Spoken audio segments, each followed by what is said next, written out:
What's up, guys? Welcome back to a new Dying Light 2 video.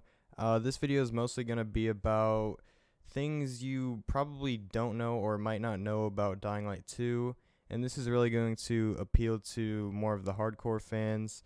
And a lot of the things I have that I'm going to list off in this video are going to be things I think that a lot of people won't know, and my main goal for this video is going to be for at least one or two things for you to walk away with that you didn't know before this video. So yeah, that's kind of what my intention is. This isn't going to be a video for about, oh, they're going to have different endings. Yeah, obviously we all know that. But yeah, if you're looking for that, this isn't going to exactly be that. But yeah, I'm going to get right into this video because I have about 20 things I want to talk about or list off, so it might actually be a little long. I'm not sure yet, but yeah, let's get into it. The first thing I have listed is vehicles, and for the vehicles in Dying Light 2, we do know that we can drive vehicles from the start of the game, and we know that the vehicles aren't going to be like the following. They're going to be restricted, and you can only actually drive those within like a certain area. You're not going to be able to travel across all the districts with those, and they definitely made that a fact that they're not going to be widely used all over. In Dying Light 2, the Global Relief Effort will be returning, GRE more known as, from the first game, and we don't know exactly what kind of role they're going to play. We do know that they are returning, though, and it'll be interesting to see what they do with that. Ray tracing has been implemented into Dying Light 2, and this is most likely because the PlayStation 5 and Xbox Series X are going to have some version of ray tracing.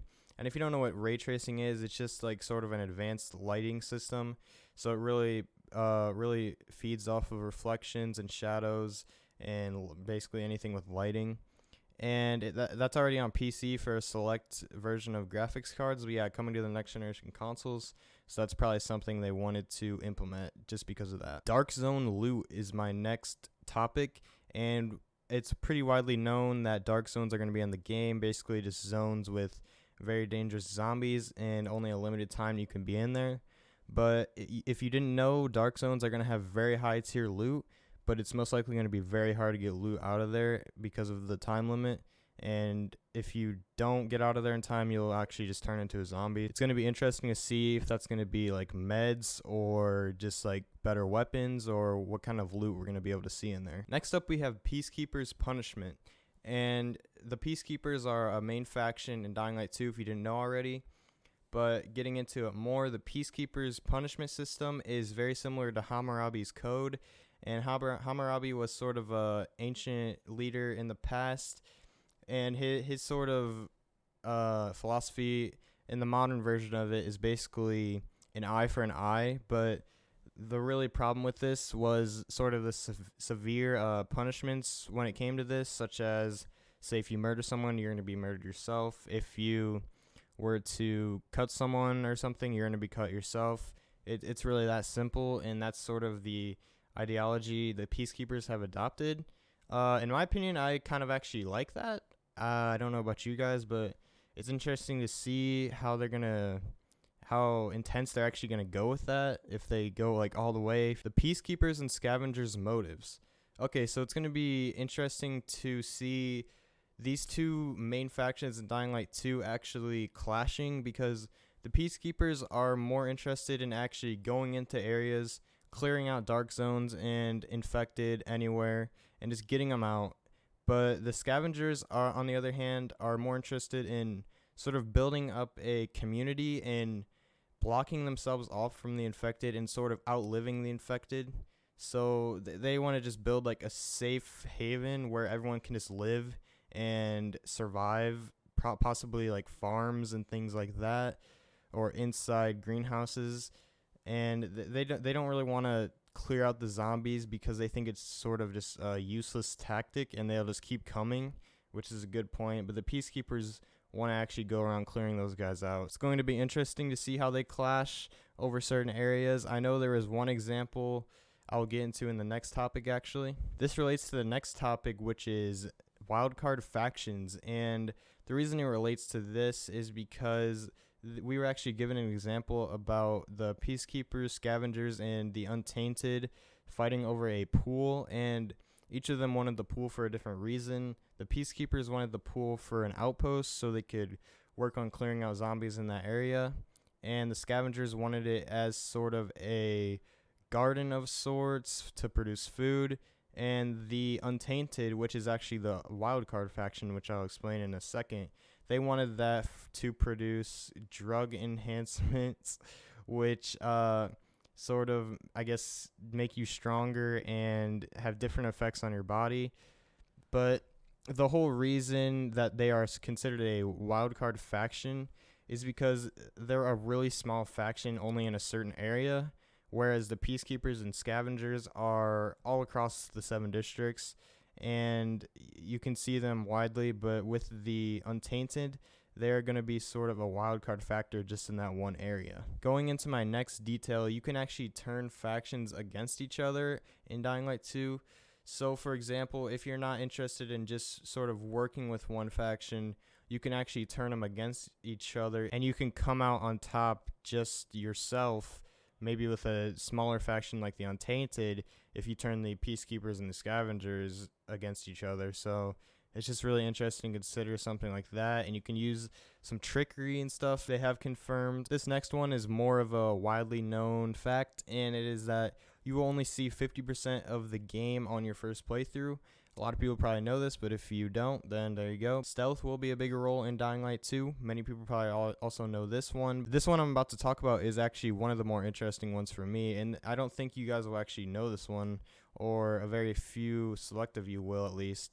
And that is the fact that if you stay with Frank from the demo, if you remember, you had a choice to stay with Frank or chase after the truck, which it shows chasing after the truck. But if you stay with Frank, there is actually a possibility that he will survive. We don't have confirmation that he will survive. The person being interviewed from Techland said that Frank's prognosis will likely be better. So we can pretty much draw from that there is a high possibility that Frank would survive if you choose that, but we aren't completely for sure on that. It could be maybe an RNG thing, 50-50. If you stay with Frank, he might not die, or he might die. Who knows? But yeah, it's going to be interesting to see that play out in the game, and that'll make you think twice before chasing after the truck, I think, for a lot of people. One location in Dying Light 2 is actually the Fish Eye, which is a bar you can see in the demo. And this bar is supposed to be the epicenter of the city almost, and where a lot of action and people go. And you can see this with all the question marks above people's heads in the demo. You have to wonder, really, are we going to find some important people there and possibly branch out to different districts? I would definitely say yes. That's definitely a high possibility that we're going to sort of branch out from meeting someone in the bar, or something's going to happen from the bar from meeting someone, I would think. Another widely known one is that weapon mods are going to have to be toggled on and off, and that the crafting system is going to be more advanced. Also more widely known is that there are going to be new zombie types, or not new zombie types, more of a new zombie system. I would say there are going to be new types, but really only a couple. The paraglider, and I wanted to touch on this because I talked about this a while ago, but I didn't realize that actually stamina for the actions in the game actually pretty much affect any action you do in the game. So the paraglider can actually only be used for like a very limited amount of time, so you can't actually jump off a tall building like I was suggesting before. But yeah, it's going to be really interesting to see the paraglider, and if you can actually possibly extend your stamina and get more use out of that. I would think there would be something in the skill tree about that. But yeah, paraglider. There is going to be some sort of character customization. We don't know to the exact level, but in Dying Light 1, we could change outfits. I would assume we're going to be able to change at least tops and bottoms, and maybe shoes in Dying Light 2 at least. Maybe more than that. Maybe we can customize hairstyle and things like that. That would be dope, but I don't know. I'm thinking maybe at least tops, bottoms, hoodies, stuff like that, shoes, and yeah, that's going to be another interesting thing we have to see in the game. Guns are going to be scarce in Dying Light 2, and in an interview I looked at a while back, I remember a developer described it as having a superpower when you find a gun in the game, as they're going to be so scarce. But yeah, not a lot of gunplay. I would assume there's going to be some, obviously, but if you're a fan of gunplay, that might be bad for you, but it's better for the game, I would say. I say it gives it more of an interesting sort of story and vibe in the game. I think no guns, and when you actually find a gun, it's going to be like, holy shit, I found a gun. I'm just waiting for that moment already where you find your first gun in the game. And I would believe that there's not going to be fully automatic guns. There possibly could be. I'm thinking more towards shotguns and single fire pistols and single fire weapons, maybe single fire rifles, as we saw in the demo with that sort of gun. It wasn't really a gun, it was like a makeshift gun, but yeah, I would say mainly just single fire weapons. There is going to be a black market in Dying Light 2 where you can actually buy extremely powerful weapons or enhanced drugs, as we talked about earlier.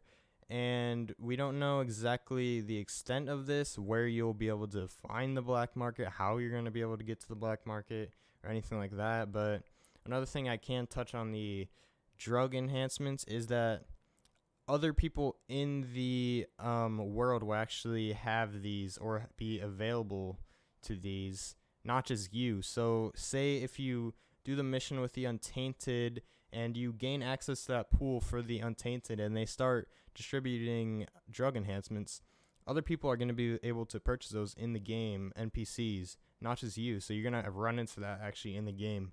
You yourself aren't actually just going to have it. One final thing I thought was cool, this actually isn't too relevant to the game, but it is to some extent, is that it's from a interview from like 2018 or something, and it's from a developer that says 60 FPS is more important than 4K to us. So this is really going to be interesting for the next generation consoles, as we saw Assassin's Creed Valhalla. Yeah, we saw Assassin's Creed Valhalla on the Xbox is going to be running at 30 FPS 4K or something like that. Obviously not prioritizing FPS there, but yeah, that's not something you have to worry about with Dying Light. So yeah, it's going to be bigger emphasis on FPS, which I think a lot of people can sort of say they've been waiting for a long time. Seems like they're putting too much focus on 4K and higher resolution as far as game development companies go. But that's going to pretty much wrap it up in this video, guys. I hope you enjoyed. I hope you at least found one or two things you did not know, some small detail. If I didn't put anything that's really like sort of important or like a small detail that that most people wouldn't know, I guess, then comment that down below. And yeah, thank you guys for watching the video. Drop a like if you enjoyed it. Subscribe if you want to. I'm going to be posting more Dying Light 2 videos.